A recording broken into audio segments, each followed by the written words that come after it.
ఇది మనం ఈ బ్లీడింగ్ వారికోజ్ వెయిన్స్ని రక్తస్రావాన్ని ఆపాలంటే చాలా సింపుల్ టెక్నిక్స్ ఉన్నాయి ఇంటి దగ్గర చేసుకోవాల్సిన హాస్పిటల్కి వెళ్ళక ముందుగా ఏంటంటే కంప్రెషన్ మన దగ్గర ఉన్న దూది కానీ అంటే కాటన్ కానీ లేకపోతే గాజ్ అంటాం గాజ్ పీస్ అంటాం దాన్ని తీసుకొని ఎక్కడైతే బ్లీడ్ అవుతుందో రక్తనాళం దాని మీద గట్టిగా ప్రెషర్ ఒక 3 నిమిషాలు ఇచ్చినట్టయితే చాలా వరకు బ్లీడింగ్ తగ్గిపోతుంది.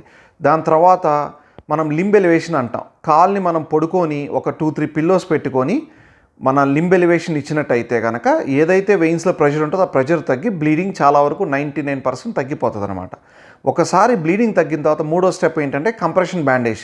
మనం పింక్ కలర్ పట్టీ అంటాం కదా, ఏదైతే సాగుతూ ఉంటుందో పట్టీ, ఆ పట్టీని కానీ వేళ్ళ దగ్గర నుంచి ఎక్కడ వరకు బ్లీడ్ అవుతుందో అక్కడ వరకు గట్టిగా చుట్టినట్టయితే ఫర్దర్గా నెక్స్ట్ మళ్ళీ హాస్పిటల్కి వెళ్ళేంత వరకు బ్లీడింగ్ కాకుండా ఉంటుంది.